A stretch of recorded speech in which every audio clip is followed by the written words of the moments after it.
4월 7일 목요일 사순절 10분 말씀 묵상 시작하겠습니다. 사도신경 신앙 고백하겠습니다. 나는 전능하신 아버지 하나님 천지의 창조주를 믿습니다. 나는 그의 유일하신 아들 우리 주 예수 그리스도를 믿습니다. 그는 성령으로 잉태되어 동정녀 마리아에게서 나시고 본디오 빌라도에게 고난을 받아 십자가에 못 박혀 죽으시고 장사된 지 사흘 만에 죽은 자 가운데서 다시 살아나셨으며 하늘에 오르시어 전능하신 아버지 하나님 우편에 앉아 계시다가 거기로부터 살아있는 자와 죽은 자를 심판하러 오십니다. 나는 성령을 믿으며 거룩한 공교회와 성도의 교제와 죄를 용서받는 것과 몸의 부활과 영생을 믿습니다. 아멘. 찬송은 336장입니다.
하나님 말씀은 요한복음 16장 16절부터 24절까지 말씀입니다.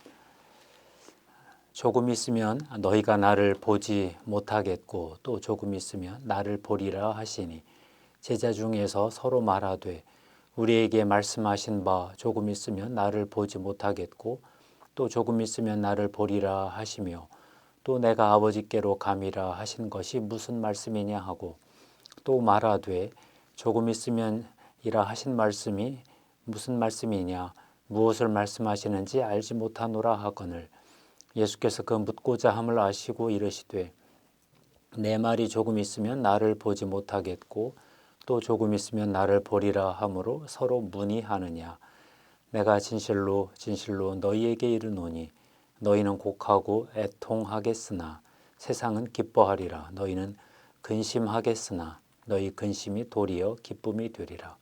여자가 해산하게 되면 그 때가 이르렀으므로 근심하나 아기를 낳으면 세상에 사람 난 기쁨으로 말미암아 그 고통을 다시 기억하지 아니하느니라.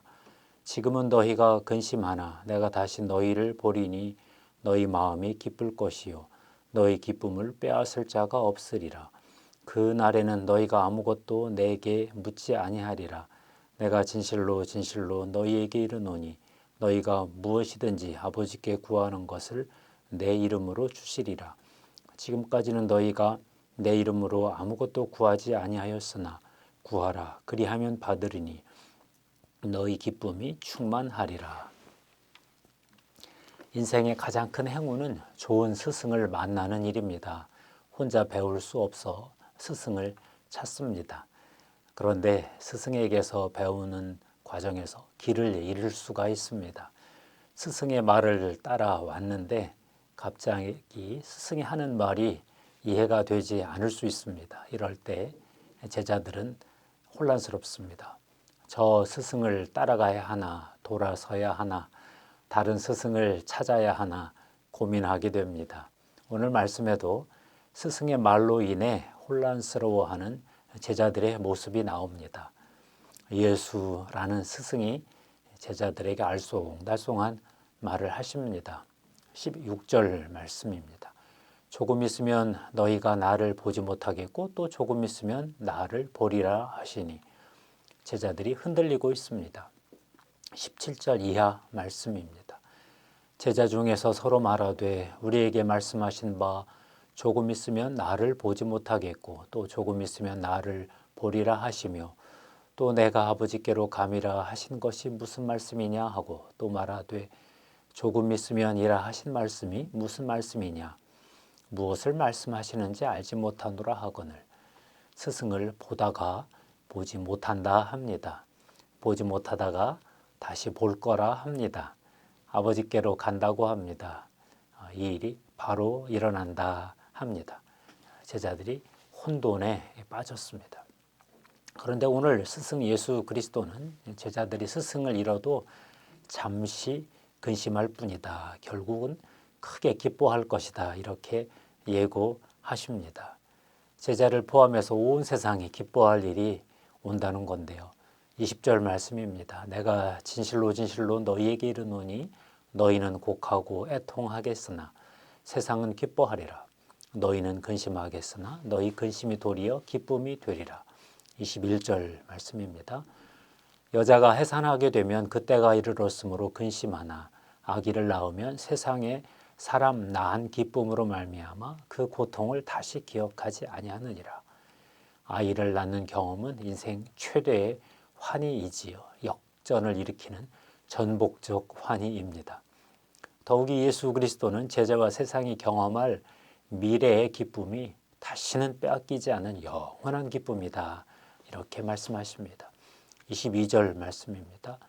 지금은 너희가 근심하나 내가 다시 너희를 보리니 너희 마음이 기쁠 것이요 너희 기쁨을 빼앗을 자가 없으리라. 당분간 슬퍼할 것이다. 그러나 놀라운 일이 벌어질 것이다. 다시는 사라지지 않는 영원한 기쁨을 얻을 것이다. 이렇게 말씀하십니다. 최근 도파민 중독 문제가 좀 심각하죠. 도파민은 일에 대한 성취감으로 주어지는 쾌락 보상 체계 호르몬인데요. 이를 성공적으로 끝내면 기쁩니다. 도파민 호르몬이 나오기 때문이지요. 그런데 고통은 무조건 피하고 쾌락은 무조건 추구하다 보면 결국 도파민 중독에 빠집니다. 약물 중독이 가장 극단적인 도파민 중독 현상입니다. 쾌락이 너무 쉽게 사라지니 더 큰 약물을 투여하는 건데요. 그런데 오늘 주님은 말씀하십니다. 앞으로 세상이 영원히 사라지지 않을 기쁨을 얻을 것이다. 무엇일까요? 아무래도 세상 것은 아닌 것 같습니다. 오늘 말씀을 보면 주님은 하나님 아버지와 제자들 사이에서 기이한 관계를 준비하고 계십니다. 16장 23절 말씀입니다.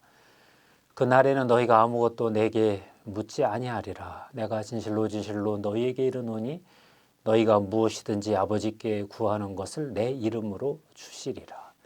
제자들이 예수 그리스도 없이도 예수 그리스도의 이름만으로 하나님 아버지께 간구하고 응답을 받는다는 건데요. 24절입니다. 지금까지는 너희가 내 이름으로 아무것도 구하지 아니하였으나 구하라 그리하면 받으리니 너희 기쁨이 충만하리라. 예수 그리스도의 이름으로 구하면 뭐든지 응답받는 관계. 대체 이것이 무엇일까요? 하늘 보좌와 제자들 사이에 직통 전용선이 깔린다는 얘기인데요. 아직 제자들은 이 기이한 관계의 본질을 알 수가 없습니다. 그러나 우리는 압니다. 예수 그리스도는 십자가에서 인류 죄의 값을 대신 치르고 죽으실 것입니다. 지옥으로 내려가셔서 3일 동안 마귀의 참소를 견디며 인류의 영원한 형벌을 온몸으로 감당하실 것입니다. 그리고 성령이 죽은 자 가운데서 다시 일으키셔서 세상으로 내보내실 것입니다. 부활한 주님의 권세 앞에서 사탄의 세력이 우왕좌왕하다가 무너질 것입니다. 제자들이 성령까지 받고 나면 이제 하나님의 보좌와 제자들 사이에 직통 전용선이 완성이 됩니다. 그러면 제자들은 하나님 아버지께 직접 구하고 응답받는 놀라운 일을 경험하게 됩니다. 지난 2000년 동안 이런 일이 계속 재현되고 반복되어 왔습니다. 이 일을 이루기 위해 주님은 말로 다할 수 없는 고통을 당하셨고 이제 교회는 매년 사순절마다 이 일을 기념하고 있습니다. 기도하겠습니다. 하나님 아버지, 예수 그리스도가 치르신 대가를 찬송합니다. 하나님 아버지와 우리 사이에 직통 기도를 할 수 있도록 하나님의 아들 예수 그리스도가 치른 대가를 찬양합니다. 일시적 슬픔을 통해 영원한 기쁨을 주시는 하나님의 은혜를 찬미합니다. 영원히 영광 받으시옵소서. 예수님의 이름으로 기도합니다. 아멘.